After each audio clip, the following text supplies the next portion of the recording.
Good evening. Can you hear me clearly? Yes. I want to share something quick as we go together. I want to share something from the book of Matthew, chapter 17, verse 14. I want to share something with you. I want to share Matthew chapter 17, verse 14. Pay close attention to what I'm going to share.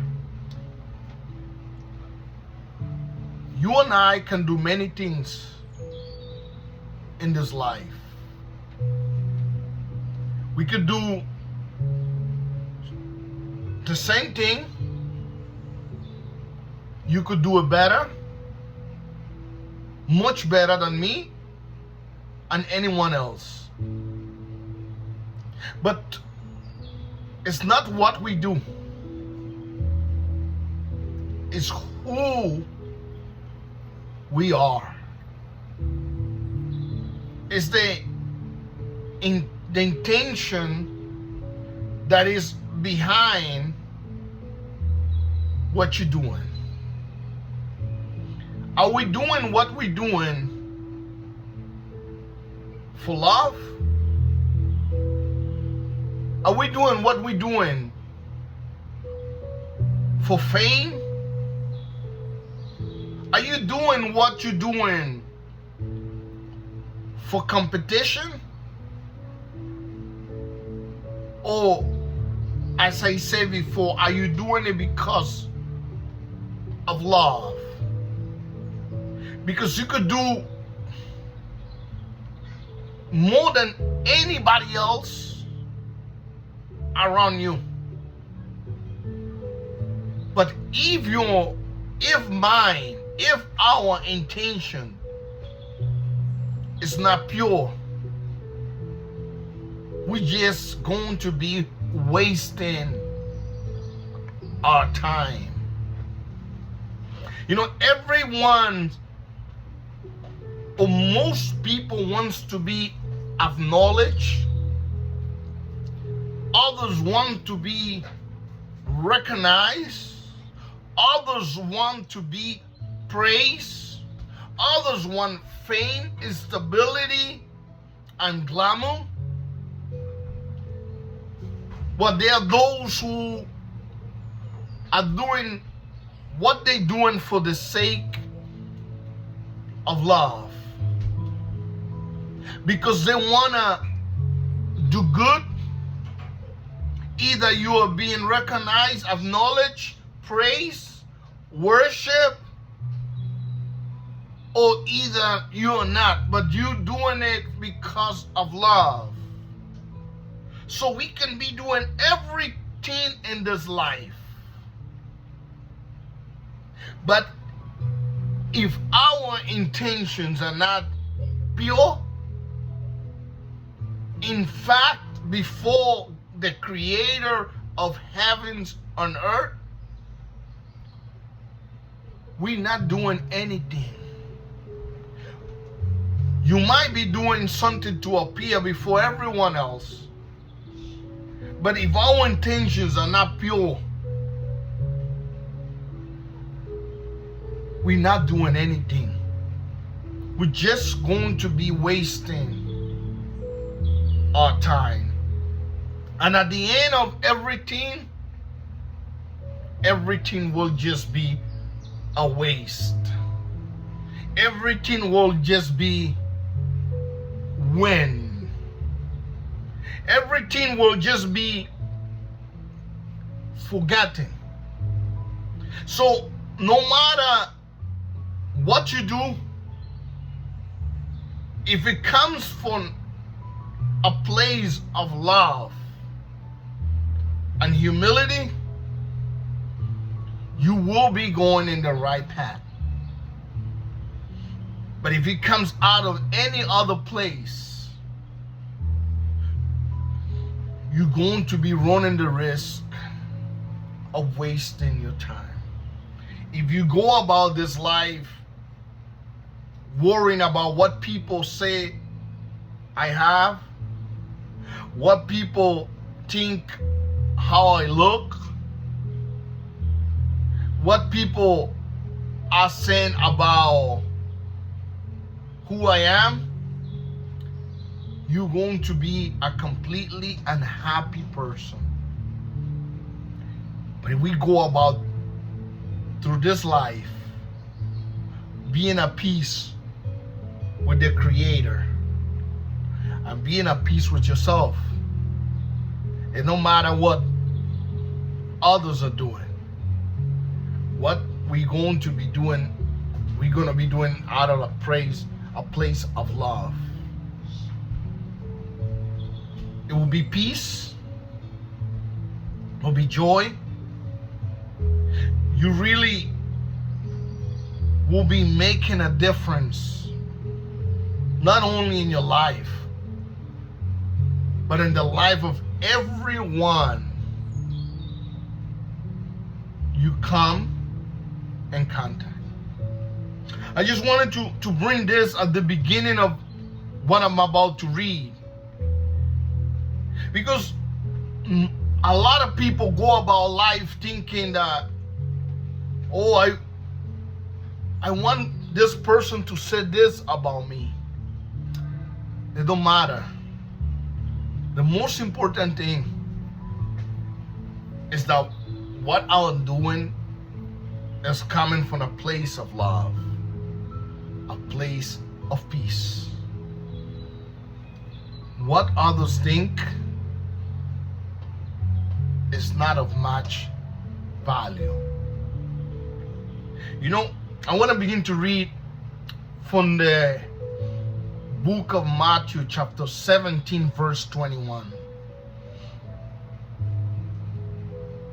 And he says, when they arrived at the bottom of the hill, a huge crowd was waiting for them, was waiting for Jesus and his disciples. A man came and knelt before Jesus and said, "Sir, have mercy on my son, for he's mentally deranged or mentally damaged and in great trouble. For he often falls into the fire or into the water. So I brought him to your disciples, but they could not cure him." I brought him to your disciples, but they cannot cure him. Jesus replied, pay close attention to this, what Jesus replied. Jesus said, "Oh, you stubborn and faithless people." In another word, oh, you people who don't want to change your mindset. You are stubborn and faithless people. How long shall I bear with you? Bring him here to me. Jesus said, bring the boy to me. Then Jesus rebuked the demon in the boy, and he left him. And from that moment, the boy or the child was well. After, his disciple asked Jesus privately why we couldn't cast the demon out. Jesus said, because of your little faith. Jesus told him, for if you have faith even as small, as tiny as a mustard seed, you could say to this mountain, move, and it will go far away. Nothing will be impossible. However, he said, but this kind of demon won't leave unless you have prayed and gone without food.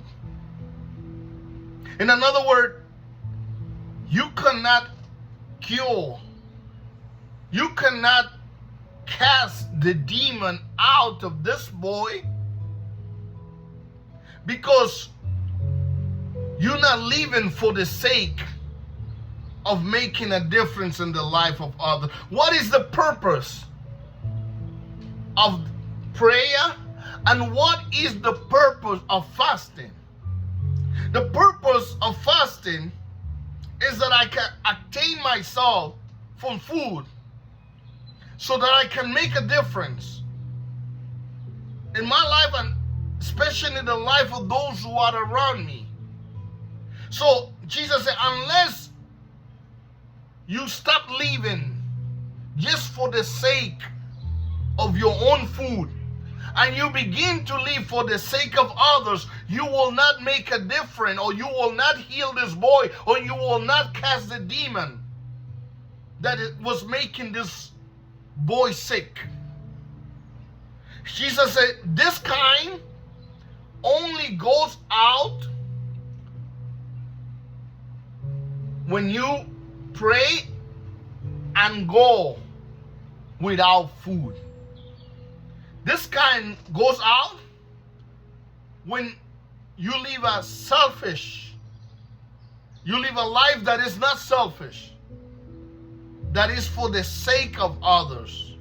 What is the reason behind praying for others and fasting for others, but to live for the sake of those who are around us, those who we come in contact, and those we will come in contact? The disciple could not cast the demon out because they were thinking more about themselves than actually the boy, that actually making a difference in the person's life. Jesus was able to cast the demon out because Jesus was going without food so that he can be better to those who are around him. He was living a life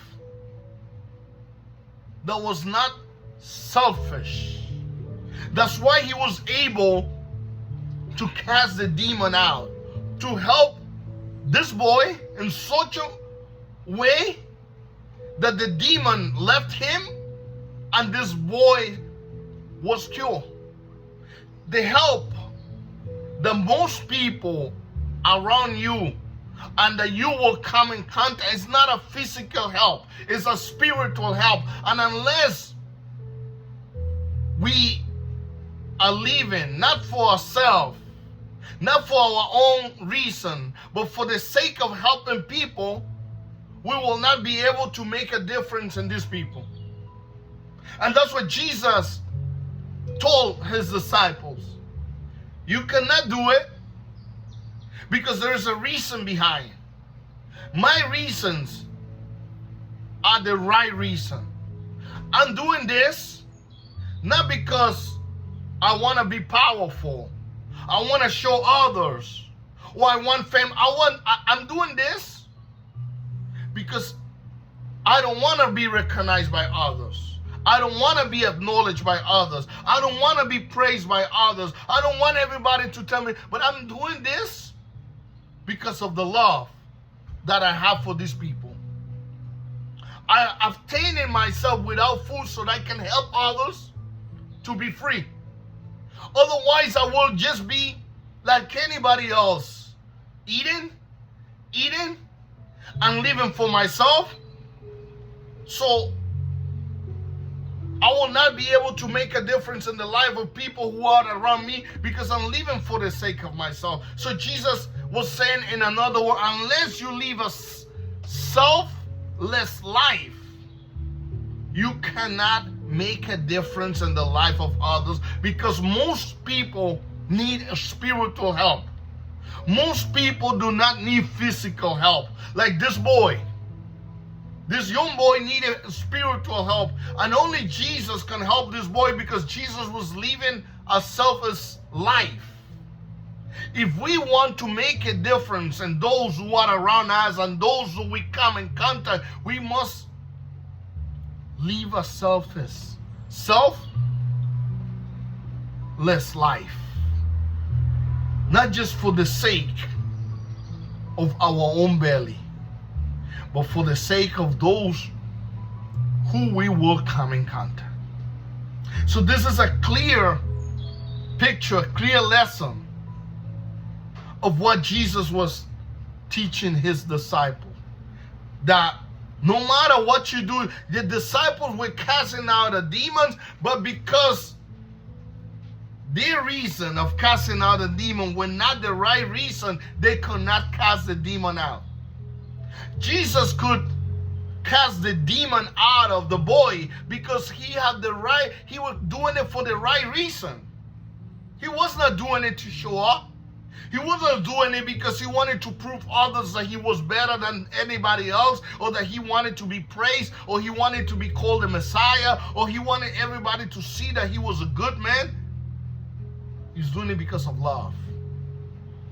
He was doing it because of the right reason. So as I said in the beginning, we could do many things in this life, but our reasons are not pure, are not real, are not of love. It will just be a waste of effort, a waste of time. There are so many people in this world making a difference in somebody's life, and nobody knows. Why? Because they're doing it for the right reason. There are so many others that everything that they do, they blow a trumpet. That shows that it's not the right reason. But the problem with this is that when the problem is a spiritual problem, unless the person who wants to help the others are doing it for the right reason, the miracle, the healing, the deliverance will not take place. Because only a person who have the right reason, who's doing it for the right reason, can make a difference in the life of everyone that they come in contact, or everyone that they touch, or everyone that they speak.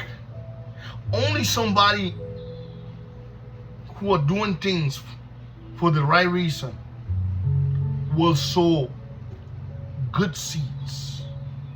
Seeds of love, seeds of peace, seeds of strength, seeds of life. Like Jesus was able to cast the demon out of this boy because he was doing it for the right reason. He was not doing it, as I said before, because he wanted to be praised. He wanted to be noticed. He wanted to be worshipped. No. He did it because he loved helping people. So our reasons really, really matters. No matter what we do. If our reasons are not right reason, we're just going to be going through this life wasting our effort, wasting our life, wasting resources. But when we do the right reason, when we do things because of the right reason, we go through this life sowing good seeds. And those seeds will germinate, will produce, will bear fruit in the life of everyone who come in contact. If Jesus was thinking about himself, he will not go without food. But because he was thinking about that boy, he went without food. If he was thinking like anybody else, say, I don't need to go without food because I need it. But you could say that Jesus was not selfish. He was selfless. That's why he was able to help people, even through pain, even to trial, even to persecution. He never stopped bearing fruit. He never stopped making a difference in the life of everyone because of the right reason. Not to prove nothing, but because he loved to help people, So reasons matters. And if we come into reality today and we realize that much of what we have done had been for the right reason or for the wrong reason, we can change today. We can change today and do things for the right reason. It doesn't have to be a whole lot. But as long as we do it for the right reason, you will be an agent of deliverance, of healing, of blessing unto everyone you come in contact. I wanted to share this because sometimes we go through this life doing so many things, but what really matters, what we do and really matters, is the thing that we do for the right reason. The things that come from love.